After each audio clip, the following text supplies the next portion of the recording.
11 ತಿಂಗಳಿಂದ ಇರಲಾರದು ಸುಳ್ಳು ಆರೋಪಗಳನ್ನು ಹಾಕಿ ಇವತ್ತು ಈ ಕ್ಷೇತ್ರದಲ್ಲಿ ನಾನು ನಿನ್ನೆ ಸುರಪುರ ತಾಲೂಕಿನ ಜೈಲಿಂದ ಹೊರಗೆ ಬಂದ ಮೇಲೆ ಇವತ್ತು ನಮ್ಮ ಕಾರ್ಯಕರ್ತರು ಎಲ್ಲರೂ ಸೇರಿ ನಮ್ಮ ಕ್ಷೇತ್ರದ ಹಿರಿಯ ಮುಖಂಡರೆಲ್ಲರೂ ಸೇರಿ 11 ತಿಂಗಳಿಂದ ಸುಮಾರು ರಸ್ತೆಗಳು ಹದಗೆಟ್ಟು ಹೋಗಿದ್ದಾವೆ ಮತ್ತು ನಮ್ಮ ಕಾಗಿನ ನದಿ ಮಾತೆ ಒಂದು ನಟ್ಟನಡವದಲ್ಲಿ ಜೆಸಿಬಿಗಳನ್ನು ಹಿಟಾಚಿಗಳನ್ನು ತಗೊಂಡು ಹೋಗಿ ಇವತ್ತು ಈ ನಮ್ಮ ಕಾಗಿನ ನದಿಯ ನಕ್ಷನೆ ಬದಲಾಯಿಸುವಂತ ಕೆಲಸ ಇಲ್ಲಿಯ ಕಾಂಗ್ರೆಸ್ನ ಮುಖಂಡರು ಹಾಗೂ ಇಲ್ಲಿಯ ಅಧಿಕಾರಿಗಳ ಪ್ರೋತ್ಸಾಹದಿಂದ ರಾತ್ರಿ ಹಗಲು ತಮ್ಮದೇ ಆದ ಸರ್ವಾಧಿಕಾರಿಗಳನ್ನು ಉಪಯೋಗಿಸಿ ಈ ನಮ್ಮ ಕಾಗಿನ ನದಿಯ ಮಾತೆಯನ್ನು ಇವತ್ತು ಕಂಗಾಲು ಮಾಡುವಂಥದ್ದು ಈ ಕಾಂಗ್ರೆಸ್ ಪಕ್ಷದವರು ಮಾಡ್ತಾ ಇದ್ದಾರೆ. ನಾನು ಇಲ್ಲಿಯ ತಹಸೀಲ್ದಾರರು ಹಾಗೂ ಪೊಲೀಸ್ ಇಲಾಖೆ ಮತ್ತು RTO ಇವರಿಗೆ ನಾನು ರಿಕ್ವೆಸ್ಟ್ ಮಾಡ್ತಾ ಇದ್ದೀನಿ, ತಾವು 11 ತಿಂಗಳಿಂದ ಏನು ಹಗರಣ ಮಾಡಿದ್ದು ಯಾರು ಕೇಳಲ್ಲ ಅಂತ ಹೇಳಿ ತಾವು ಏನು ಭಾವಿಸ್ತಾ ಇದ್ದೀರೋ ಅದು ತಾವು ಮರೆತು ಹೋಗೋಣ.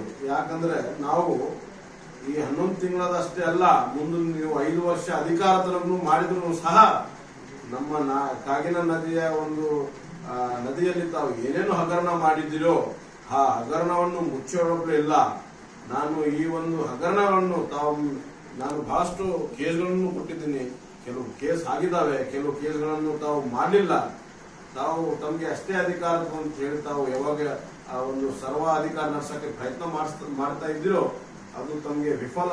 ಯಾಕಂದ್ರೆ ಸಂವಿಧಾನದಲ್ಲಿ ಹಕ್ಕಿದೆ, ತಾವು ಯಾವುದೇ ಆಗಲಿ ರಾಜ್ಯದಲ್ಲಿ ತಮ್ಮ ಸರ್ವಾಧಿಕಾರಿ ನಡೆಸೋದಾಗ ನಾವು ಉಚ್ಚ ನ್ಯಾಯಾಲಯದಲ್ಲಿ ಅಥವಾ ಸರ್ವೋಚ್ಚ ನ್ಯಾಯಾಲಯದಲ್ಲಿ ಹೋಗಿ ಈ ಒಂದು ತನಿಖೆ ಏಜೆನ್ಸಿಯನ್ನು ಚೇಂಜ್ ಮಾಡಿ CBI EDIಗೆ ಕೊಟ್ಟು ನಮ್ಮ ಕಾಗಿನ ನದಿಯ ಮಾತೆ ಏನು ತಾವು ಹಗರಣವನ್ನು ಮಾಡಿದ್ರಿ ಅದನ್ನು ನಾವು ಹೊರಪಡಿಸೋದಾಗ ನಾವು ಸುಮ್ಮನಿರಲ್ಲ.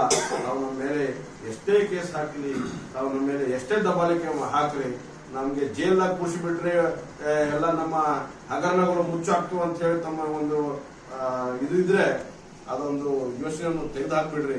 ನಾನು ಜೈಲಲ್ಲಿ ಕೂತು ಸಹ ನಿಮ್ಮ ಮೇಲೆ ನಾನು ಕೇಸ್ ಹಾಕ್ಬೋದು, ಹೊರಗಿದ್ರು ಸಹ ಕೇಸ್ ಹಾಕ್ಬೋದು.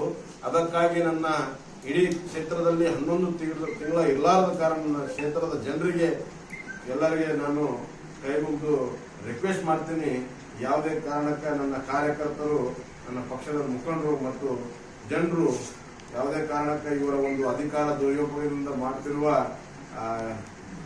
ದುರುಪಯೋಗ ತಾವು ಎದಗುಂದೇ ಅವಶ್ಯಕತೆ ಇಲ್ಲ. ನಾನು ಇನ್ನು 100 ಬಾರಿ ನನಗೆ ಜೈಲು ಕಳಿಸಿದ್ರು ಸಹ ನಾನು ಸದಾವಾಗಿ ಜನರ ಮಧ್ಯೆ ಇರ್ತೀನಿ, ಜನರ ಸೇವೆ ಸಲುವಾಗಿ 24 ತಾಸು ತೊಡಗಿರ್ತೀನಿ. ಅದಕ್ಕಾಗಿ ನಾನು ಈ ಒಂದು RTOಗೆ ಮತ್ತು ಈ ಒಂದು ಇಲ್ಲಿಯ ತಹಸೀಲ್ದಾರ್ ಅವರಿಗೆ ಮತ್ತು ಪೊಲೀಸರವರಿಗೆ ನಾನು ಮನವಿ ಮಾಡ್ತಾ ಇದ್ದೀನಿ, ರಿಕ್ವೆಸ್ಟ್ ಮಾಡ್ತಾ ಇದ್ದೀನಿ, ತಾವು ಈ ಒಂದು ಹಗರಣವನ್ನು ಇಲ್ಲೇ ನಿಲ್ಲಿಸಿಬಿಟ್ರೆ ತಮ್ಮ ಒಂದು ಕರೆಕ್ಷನ್ ಅನ್ನುವ ಬೊಜ್ಜಿ ಸ್ವಲ್ಪ ಕಮ್ಮಿ ಇರ್ತಿರ್ಬೋದು. ತಾವು ಇದು ಯಾರು ಏನು ಮಾಡಲ್ಲ, ನಮ್ಮ ಮೇಲೆ MP ಗಳ ಆಶೀರ್ವಾದ ಅದ, ನಮ್ಮ ಮೇಲೆ ಮಂತ್ರಿಗಳ ಆಶೀರ್ವಾದ ಅಂತ ಹೇಳಿ ತಾವು ಇಷ್ಟ ಬಂದಂಗೆ ಮಾಡಿದ್ರೆ ಈ ಒಂದು ತೆಗ್ಗಿಗೆ ಎಷ್ಟು ತೋಡಿರ್ತಿರೋ ಅಷ್ಟು ಅದು ಏನು ಎತ್ತಾ ಇದ್ದೀರಲ್ಲ ಅಷ್ಟೇ ತಮ್ಮ ತಲೆ ಮೇಲೆ ಭಾರ, ಕರಪ್ಷನ್ ಹೆಚ್ಚಿಗೆ ಆಗ್ತಾ ಇರುತ್ತೆ ಹೊರತು ಅದು ಕಮ್ಮಾಗಲ್ಲ.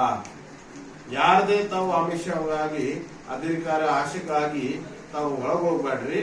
ಈಗ ಏನು ಬರ್ತಾ ಜನರೇಷನ್ ಏನಿದೆ ಪ್ರತಿಯೊಂದಕ್ಕೆ ಯಾವುದೇ ಕಾರಣಕ್ಕೆ ತಮ್ಮ ಭಯಗಳಿಂದ ತಮ್ಮ ಈ ಒಂದು